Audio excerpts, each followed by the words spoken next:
It was closing time at Mariner's Waxworks. The last few visitors came out in twos and threes through the big glass doors, but Mr. Mariner, the boss, sat in his office, talking to a caller, Raymond Hewson. Hewson was a thin man, carefully but poorly dressed. He spoke well, but seemed to be losing his fight to do well in the world. Mariner began to speak, in answer to a question from his visitor. "Please don't think that what you're asking for is anything new," he said. "A lot of people ask to stay the night in our murderer's room. We always say no, because it does nothing for us. But you are a writer, now that's quite different. We like people to read about us. It helps to bring in more visitors, and more money." "That's just what I thought," said Hewson. "I knew that you wanted my help." Mariner laughed. "Oh, I know what you're going to say next. Somebody told me that Madame Tussauds give people £100 to stay the night in their murderer's room. But you mustn't think that we're as rich as they are. Tell me, what newspaper do you work for, Mr. Hewson?" "Oh, I work for any newspaper that takes what I write," said Hewson carefully. "I know that I can easily sell this story. The Morning Times takes anything to do with murderers. Just think, a night with Mariner's murderers. Every newspaper's going to want that." Mariner thought for a minute. "Very well, Mr. Hewson, let's say this. If your story comes out in the Morning Times, there's £5 waiting for you here the next day. But please understand it's not easy, what you want to do. I know all about our waxworks, you see. I walk past them hundreds of times every day. But spend a night down there with all those figures? No, thank you." "Why not?" asked Hewson. "It's difficult to say. I don't like the idea, that's all. You're not going to have an easy night, you know." Hewson knew that only too well, but he smiled, not wanting to show his feelings. He remembered his wife and family. He must work hard because of them. They had not got much money left this month. He must not lose this lucky opening. That newspaper was going to pay him well for this story. And then there was the £5 from Mariner too. Perhaps if he wrote a good story, the newspaper had more work to give him. But he must do this story well first. "Murderers often have a hard time, but we writers have our difficulties too," he said, laughing. "Your murderer's room is no hotel bedroom, but I don't think your waxworks are going to make me too unhappy." "You don't feel afraid, then?" "Oh, no," laughed Hewson. Mr. Mariner smiled and stood up. "Right," he said. "The last people are all out now. Wait a minute, I want to tell the man down there not to put the covers on the waxworks. And to tell our night people that you're going to be down below. Then I can show you round." He picked up a telephone and spoke into it. Then he said, "There's just one thing I must ask. There was some talk of a fire down in the murderer's room earlier this evening. I don't know who said there was a fire, but it seems it was a mistake. So please don't smoke. Now, if you're ready, let's make a move." Hewson followed Mariner through 5 or 6 rooms where his men were at work covering up the kings of England and other famous people. Mariner spoke to one of the men, asking him to bring an armchair to the murderer's room. "I'm sorry, but that's the best we can do," he said.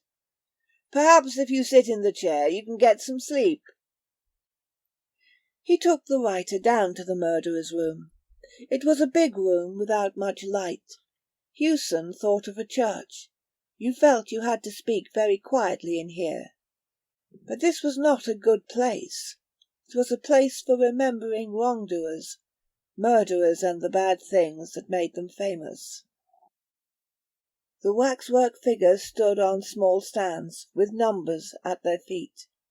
He knew some of the figures, but not others. There stood Thurtle, the murderer of Weir. Over there was little Lefroy, a killer hungry for money.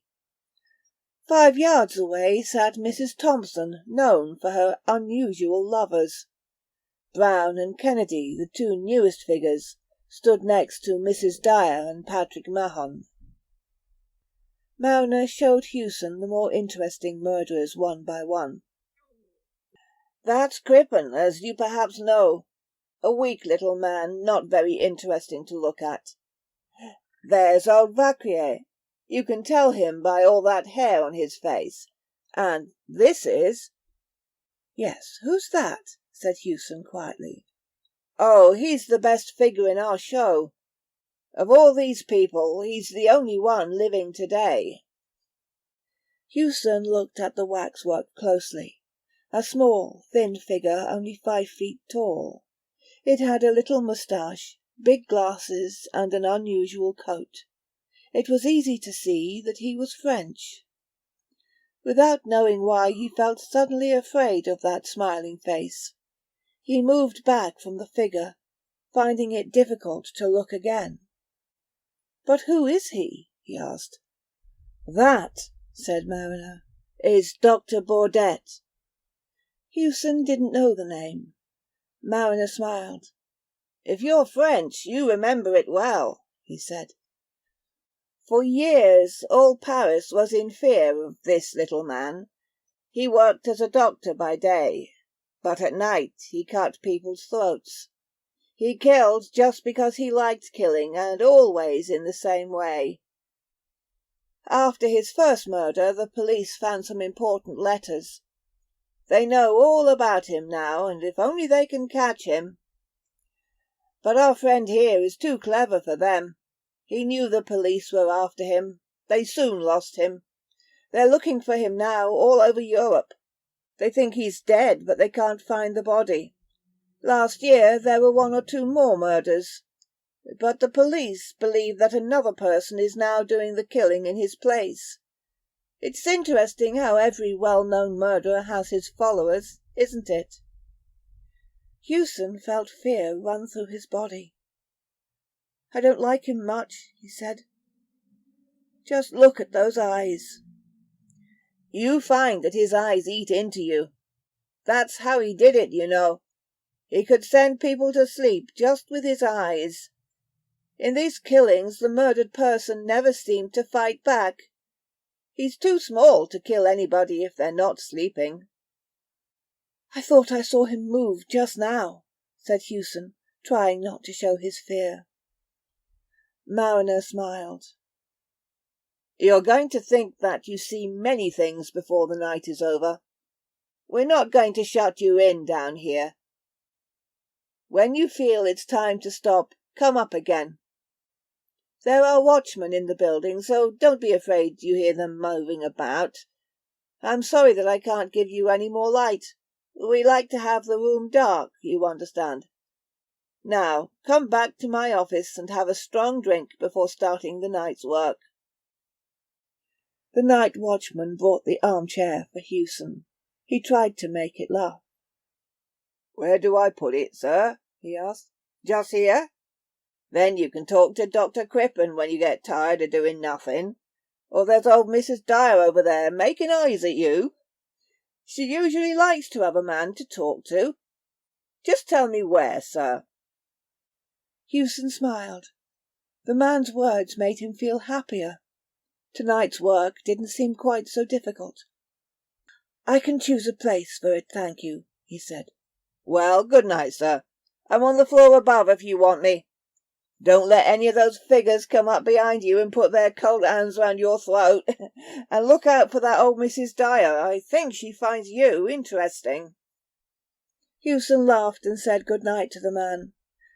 After some thought, he put his armchair with its back to Dr. Bourdette.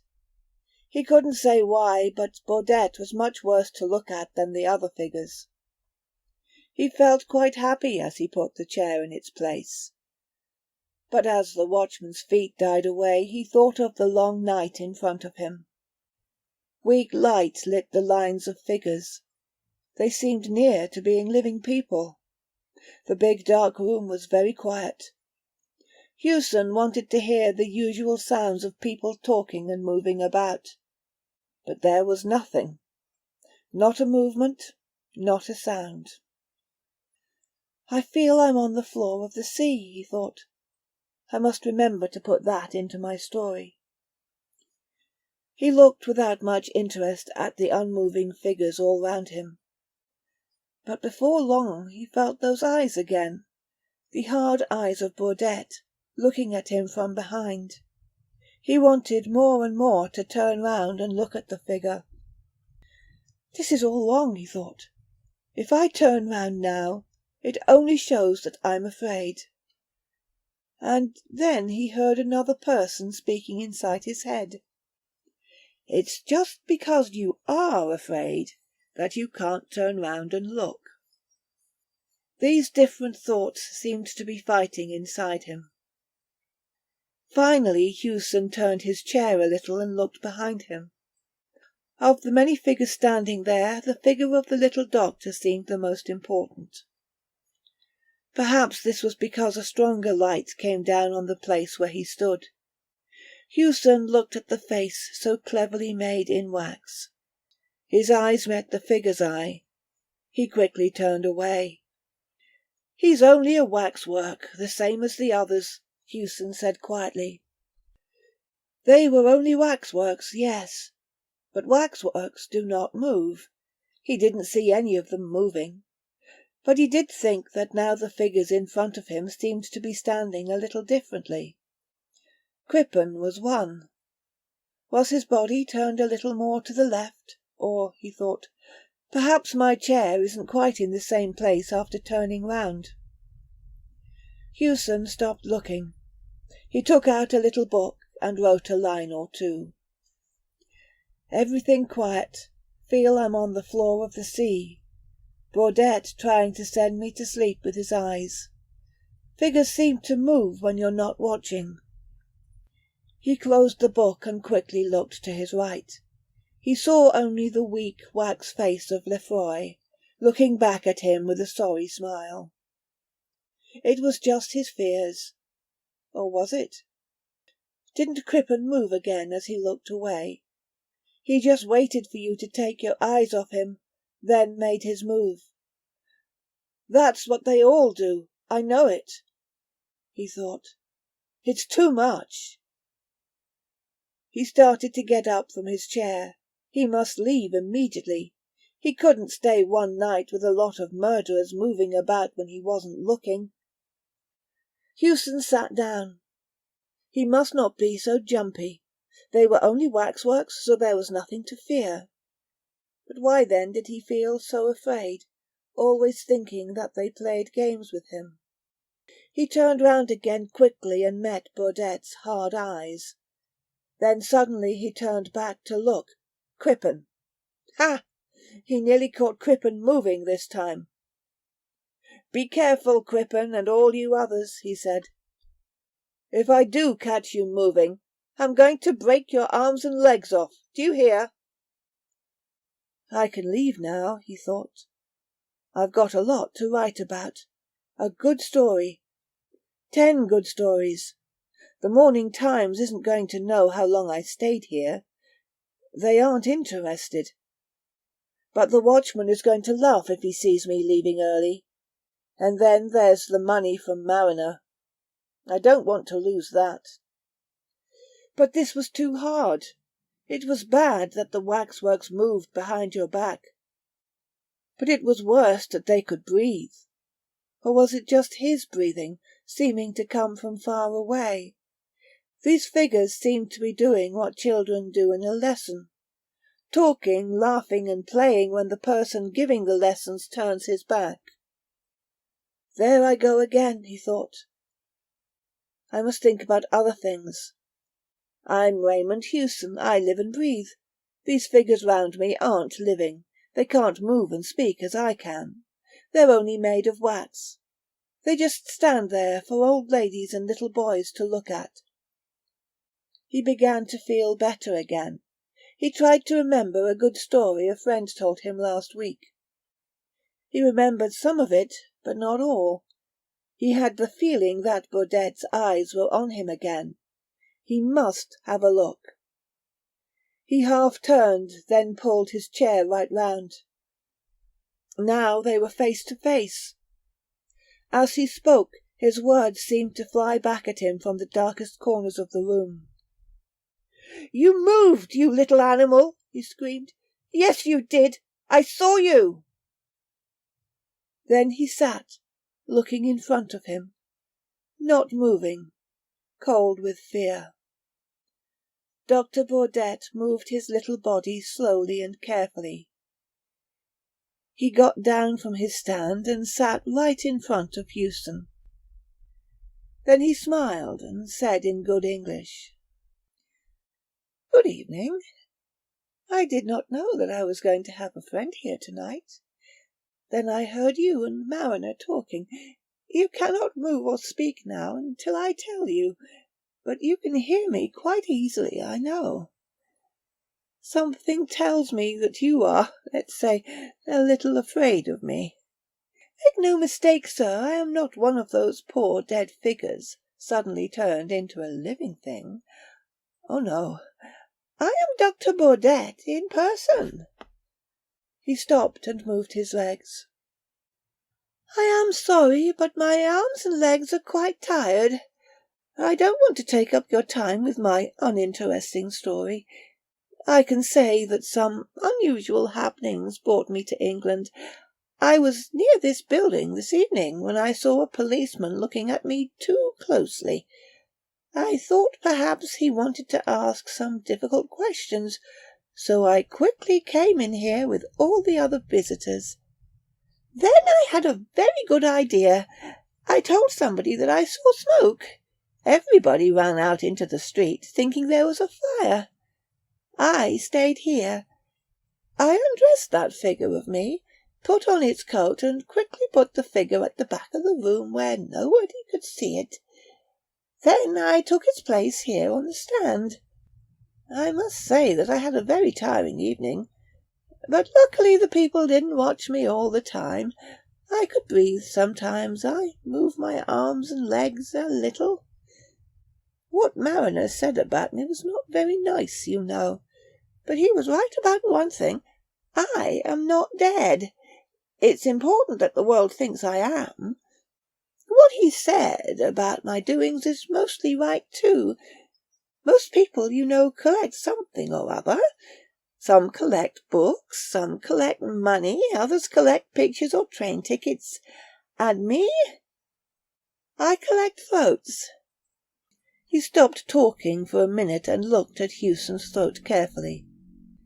He did not seem to think it was a very good one. "I'm happy you came tonight," he went on. "You mustn't think that I don't want you here.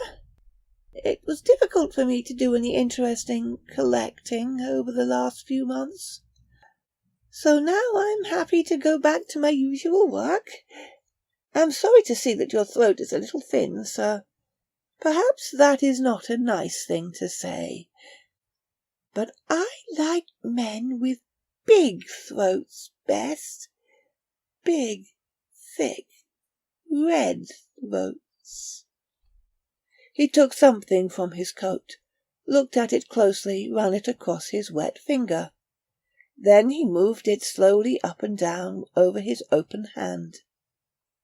"This is a little French razor," he said quietly. "Perhaps you know them.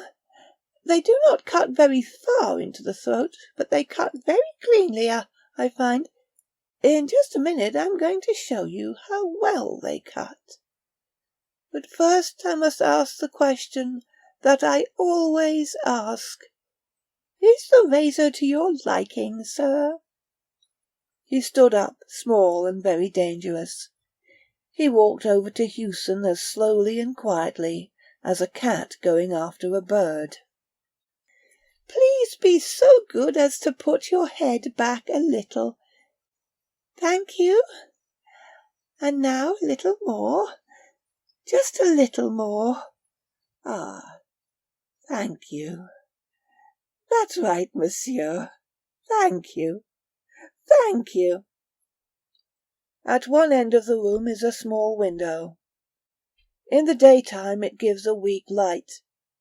After the sun comes up, this new light makes the room seem sadder and dirtier than before. The waxworks stand in their places with unseeing eyes. Soon the visitors are going to arrive. They are going to walk round, looking at this figure or that. But today, in the centre of the room, Hewson sits with his head far back in his armchair. His face is up, ready for the razor. There is no cut on his throat or anywhere on his body, but he is cold, dead, and Dr. Burdett watches the dead man from his stand, without any show of feeling. He does not move. He cannot move, but then he is only a waxwork.